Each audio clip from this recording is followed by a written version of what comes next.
Olá, internautas e comunidade da Zumbi, da Universidade aqui, Zumbi dos Palmares. Estamos iniciando o nosso 12º seminário do CEP Racial e hoje nós vamos abordar a saúde da população negra com a nossa convidada especial de hoje, que é a doutora Jéssica Marcelo Gomes, é médica com especialidade em nefrologia e trabalha atualmente na Unifesp.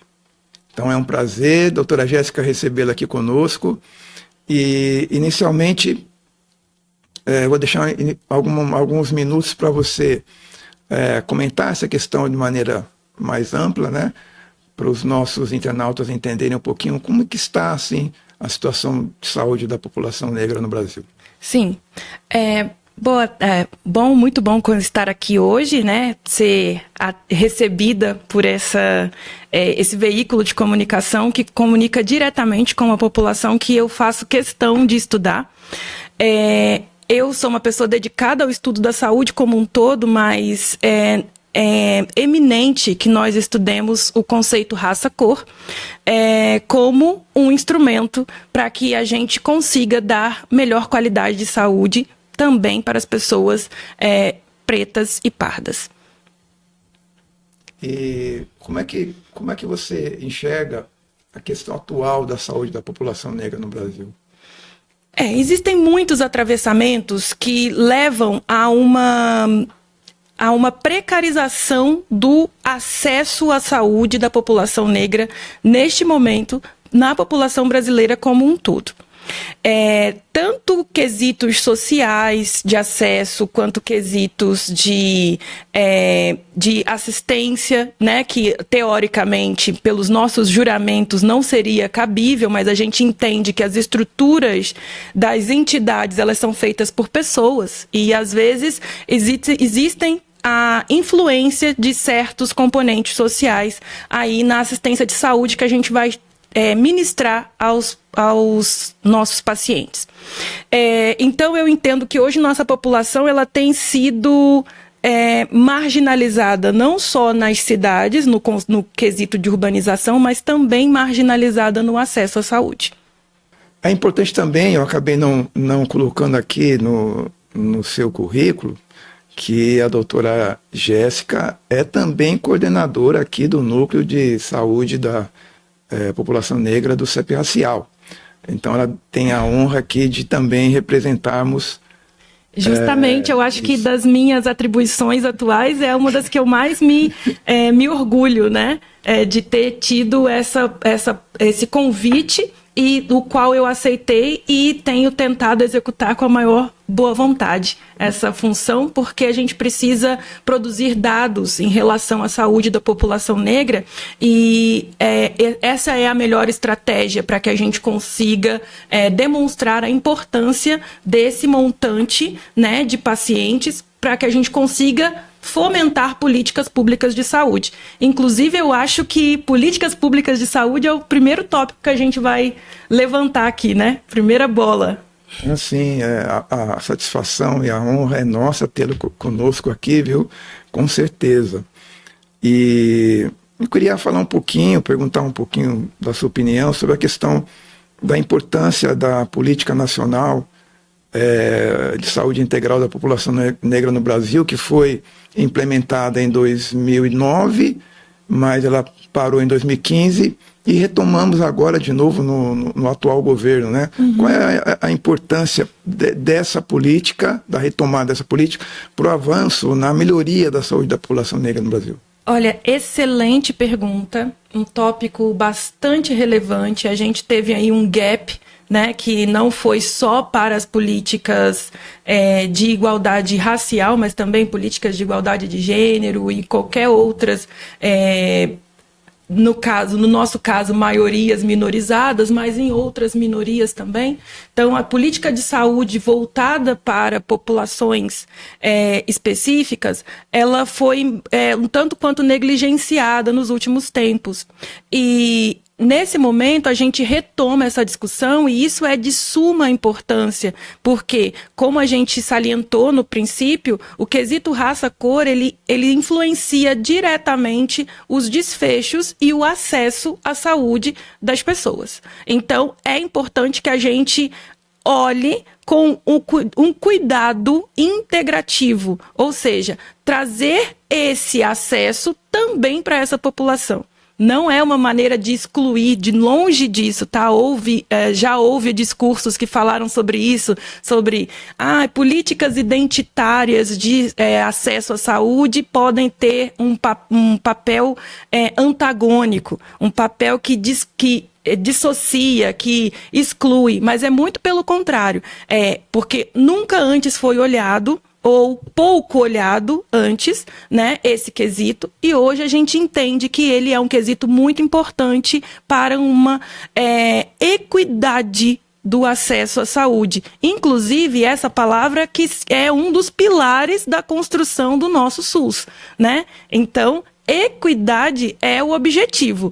E se a gente precisa de políticas nacionais de implementação para integralidade e equidade de saúde, vamos a elas. Muito bom mesmo. Corroborando um pouquinho nesse ponto de vista que você está colocando, falando em termos de equidade, segundo o IBGE, então nós temos em 2021 falando da questão da política nacional, né, integral da população, de saúde da população negra, 2021, em termos de dados, para a gente ter uma ideia de renda e escolaridade, a gente tem aqui uma renda mensal dos brancos, que é 75,7% maior que a renda dos pretos. Que significa que o branco, em média, ganha R$ 3.100 e os pretos ganham, em média, R$ 7.764 por aí. É uma diferença realmente significativa de renda. E também na questão da escolaridade, nós temos aqui, em 2023, uma taxa de analfabetismo entre negros 7% mais do que o dobro do que os brancos, que fica na casa dos 3,2%. Se a gente pensar em termos de escola superior, educação superior, os negros de 18 a 24 anos que cursavam ou concluíram uma faculdade era de 19%, enquanto dos brancos era de 36%. Então a gente tem realmente uma disparidade muito grande entre pretos e brancos. E o que a Política Nacional Integral da Saúde da População Negra também traça esse panorama, né, como um dado importante para a saúde da população negra. Exato. Concordo em tudo, assim, os dados não mentem, né? E os dados são reflexo da nossa história, da nossa construção histórica. Então, toda vez que a gente levanta como marcadores sociais, como sendo muito importantes para definir qualidade e acesso à saúde no mundo, quando a gente avalia isso no mundo, a gente avalia através dos valores de IDH. E se a gente fizer a mesma coisa no Brasil, né, ou vamos fazer num ambiente até menor, vamos fazer em São Paulo. A gente sabe que se a gente aplicar o índice IDH para diferentes regiões da cidade de São Paulo, que a gente vai encontrar lugares, metros quadrados, em que eu tenho o IDH muito próximo da Suíça e eu tenho IDHs muito próximos com países da África subsaariana. E, em geral, esses lugares que têm o IDH menor são também os lugares onde existe a maior concentração de população negra. Quando a gente fala de equidade, a gente está falando, não é que todos terão acesso ao mesmo suporte, mas que aqueles que precisam mais, ou seja, que estão à margem tanto de conceitos raciais quanto de conceitos sociais, eles vão ter acesso a uma estrutura diferenciada, porque nesse momento eles precisam mais. Então, equidade, que é um dos princípios, é justamente falar sobre isso. Então, a gente não pode ignorar dados que são muito evidentes e que mostram que existe sim essa disparidade. E que uma das formas da gente corrigir essa disparidade é trabalhar a favor da resolução e inclusive da lei, que já vem sendo implementada para a utilização do quesito raça-cor como critérios de consulta médica, por exemplo, e trazendo também o aumento da população negra de profissionais de saúde também, tá? Porque isso também é uma coisa que é salientada na política que abrange a população negra, que também você se reconheça no profissional, e isso, inclusive, facilita a adesão e melhora a qualidade do cuidado. Eu queria levantar também, para corroborar novamente com essa temática, né? Falando em termos de política de saúde, foi lançado agora, recentemente em março, né? Agora, recente, o mês passado, um painel Epidemiologia e Desigualdades. Esse painel epidemiológico é uma palavra difícil, né, para a gente falar numa tacada só. É verdade, é verdade. Mas, resumindo, isso significa o quê? Dar rostos para as pessoas. Quando a gente faz um painel epidemiológico, a gente está querendo saber quem são as pessoas, qual idade elas têm, qual é o sexo, qual é a escolaridade. Então, o painel epidemiológico é isso, tá? Dar o rosto para a pessoa. E qual a importância desse painel em termos de melhoria da qualidade da saúde da população negra, especificamente? Muito boa essa colocação. Qual é a relação, né? Para a gente saber como cuidar, a gente precisa saber de quem a gente cuida.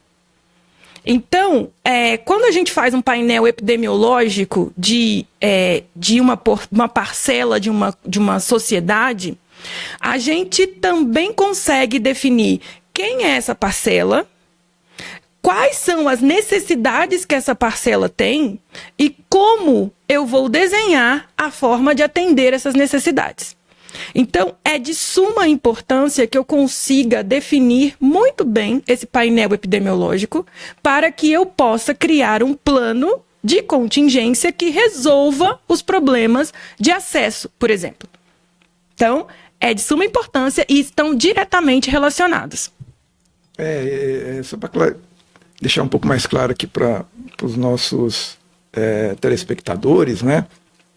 Que não conhecem ainda, essa é uma ferramenta, né, que ela reúne informações detalhadas sobre o quesito raça-cor, referente às doenças, né? Separa, faz o levantamento das doenças e daquelas que afetam separadamente brancos e negros, né? Uhum. Pretos e pardos. E como a senhora bem colocou, realmente é fundamental, pensando na questão da situação, vamos colocar assim, social dos negros no Brasil, que é histórico, como a senhora bem colocou, é fundamental, então, que haja essa visão, esse panorama, né, do que doenças que afetam mais, né, uma população e outra, para você realmente direcionar uma política ou direcionar medidas mais eficientes, mais eficazes. É isso nesse sentido? Inclusive preventivas, porque eu trabalho numa área em que é muito prevalente a existência de pessoas negras, pretas e pardas. Todavia, eu estou na terceira linha de cuidado. Então, seria muito interessante para que eu diminuísse a chegada do meu paciente negro à última linha de terapia, que é a terapia renal substitutiva, hemodiálise, que ele tivesse uma abordagem eficaz da hipertensão no primeiro momento.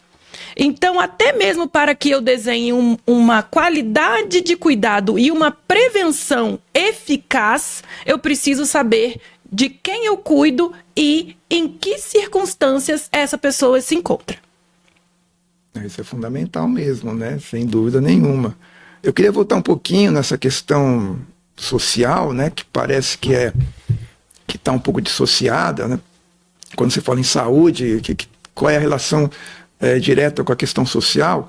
A gente já está frisando bastante isso, a senhora está frisando bastante da importância de se considerar a questão social, até porque, segundo o Ministério da Saúde, além dessa ferramenta, né, desse painel epistemológico, né, e de desigualdades, né, ele traz não só um panorama das doenças, né, que afligem a população de maneira geral, mas a população negra em específico também, mas falando em termos de desigualdades, esse painel também traz dados em termos de violência autoprovocada e violência interpessoal, como um dos requisitos, né, para entender como é que essa determinada doença pode ser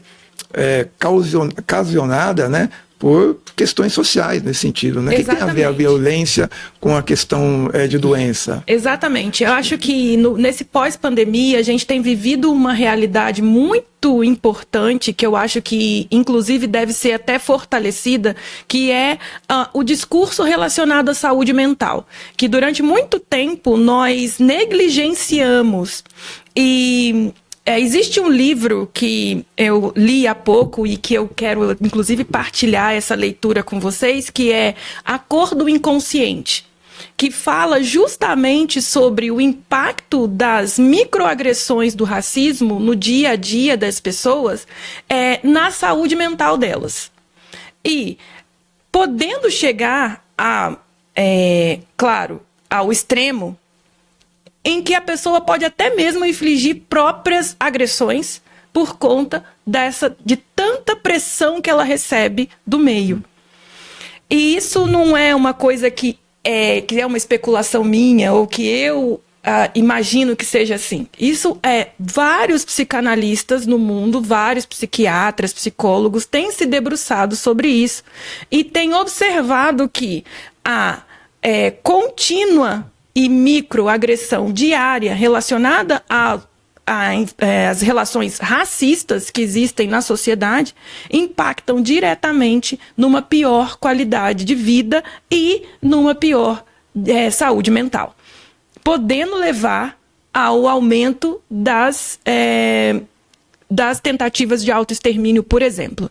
Inclusive, quando a gente faz a análise do censo do IBGE de 2022, ele também coloca isso, que homens negros jovens são a maioria na população de pessoas que infligem autoagressões. Realmente é um dado alarmante, né? E para levantar mais um dado aqui, infelizmente, né, apenas 6% dos municípios brasileiros, 6,6% para ser exato, possuem algum tipo de monitoramento em termos das ações de saúde voltadas para a população negra, né? Ou seja, que realmente desenvolvem mesmo essa política integral da saúde nacional, né, da saúde da população negra. Ou seja, são apenas 371 municípios dos nossos de mais de 5.500 municípios, né? Como que você vê esse contexto? Sim, eu enxergo isso como uma oportunidade. Agora eu vou falar com essa câmera aqui. Bom, você que está aí na sua casa, que está assistindo isso daqui, você está tendo acesso a uma informação que não é a grande maioria da população que tem. E isso também te dá uma responsabilidade. Você precisa cobrar da sua governança, de quem está no período de gestão, de quem está na gestão dos instrumentos de saúde, que essa política nacional que é voltada para a população negra, que ela se cumpra em seu município, no seu bairro, na sua unidade de saúde. Isso é importante, porque a nossa principal arma como profissional de saúde é a informação. E a principal arma de quem está sendo o beneficiário do sistema de saúde é a cobrança. A lei está posta. Mas, aqui no Brasil tem uma mania de se dizer o seguinte: a lei não pegou. Mas, para a lei pegar, e agora a gente vai falar num português assim, bem que todo mundo entende, para a lei pegar, é muito importante que a população cobre, que a população mostre, eu estou de olho, eu sei que isso é importante para mim e para os meus, então eu vou cobrar. Tanto da administração pública, quanto da administração de saúde, quanto da gestão da unidade mais próxima da sua casa. E como seria, como que você diria, assim, do que você tem vivenciado dessa cobrança, assim, como que as pessoas que vão até uma unidade de saúde básica, como que elas enfrentam no seu dia a dia dificuldades ali, né? Ainda mais se forem pessoas pretas, principalmente. Sim. Como que você acha que elas deveriam agir nesse sentido de melhorar, então, essa condição aqui no Brasil, ou na cidade, ou na unidade que ela trabalha? É um trabalho árduo, é um trabalho gigante, do tamanho do nosso país, né? Que é gigante, continental. Mas é um trabalho de formiguinha, que a gente começa hoje no posto ali do lado da nossa casa, né? Que eu sou de uma geração que a gente dizia posto, né? A geração atual diz UBS, UBSF, Estratégia de Saúde da Família. Mas bom, todo mundo vai entender. Quando eu disser que é aquela unidade de saúde que fica ali próxima da sua casa, vá nas reuniões quando elas forem propostas pelo gestor. Procure saber quem é o gestor de saúde da sua unidade. Mostra para ele. Porque às vezes o gestor não está nem sabendo, ele tem tantas demandas e planilhas e funções para preencher, que ele não está nem sabendo que as pessoas da comunidade dele já estão cientes da existência dessa lei, de toda essa normativa que ensina como cuidar de nós. Porque não existe nada melhor do que ser atendido por uma equipe toda de profissionais que quer e que sabe como cuidar da gente. Não é? Isso é fundamental. Então, assim, existe uma equipe da gestora que, com certeza, tem o conhecimento dessa lei, tem o conhecimento dessa ferramenta fundamental aqui que nós falamos, né, desse painel epistemológico, né, de desigualdades. Então, a ideia é que as pessoas que acreditam que possam contribuir para melhorar lá a sua unidade de saúde, que entre em contato com esse... Exatamente, o SUS é tripartite. Então, o que isso significa? Que não somos só nós profissionais de saúde, é a população e também a gestão pública. Então, são esses três pilares que trabalham juntos para construir o SUS, porque o SUS ele não está pronto, gente. Todo dia ele é feito um pouquinho mais. Então, a gente faz alguma coisa, a gente vê, olha, talvez essa estratégia não seja a melhor, vamos mudar. É assim que a gente faz o SUS. Então, quando alguém fala assim, o SUS isso, o SUS aquilo, eu digo para vocês, se o SUS não está bom, também é parte minha. Eu também, como profissional de saúde e como cidadã, usuária do SUS também, eu tenho que dizer que eu também tenho participação nisso. Então, quando a gente fala de uma estrutura tripartite, você, como cidadão, também participa. Então, dá a sua opinião. Tem lá a sua caixinha, lá, com certeza lá na saída do posto tem uma caixinha de opiniões, tem uma caixinha de sugestões, aonde você vai escrever, aonde você vai falar assim, olha, eu gostaria de saber qual é o dia da reunião gestora aqui da comunidade que eu quero participar. Entendeu? Sim, isso é importante, isso é muito importante. Isso também é uma estratégia para melhorar a saúde que a gente recebe. Porque geralmente as pessoas, quando a gente vai no SUS, e a gente observa, eu até escuta as pessoas, é uma reclamação atrás de outra reclamação, né? E muitas vezes a gente não sabe qual é o caminho melhor, ou um dos caminhos, né, para tentar melhorar aquela unidade de saúde. Exatamente. Então aqui nós estamos tendo uma aula de posicionamento exatamente para isso, né? Para também saber como você chegar até a unidade de saúde, com quem que você poderia estar interferindo para melhorar aquela unidade de saúde. Exatamente, até porque o assunto SUS essa semana esteve em bastante voga, né? Sim. E eu, como uma grande defensora, uma pessoa que trabalha no SUS, na assistência pública em saúde, eu sempre que posso levanto essa bandeira. Isso é fundamental mesmo. Então, para a gente já ir para o nosso encerramento, terminando, existe também, acho que, um dado importante, que eu queria ouvir um pouquinho a sua opinião, que é também, em termos de colaborar, né, para melhorar essa questão da ação, né, dos agentes de saúde frente à população negra especificamente, mais especificamente a população preta.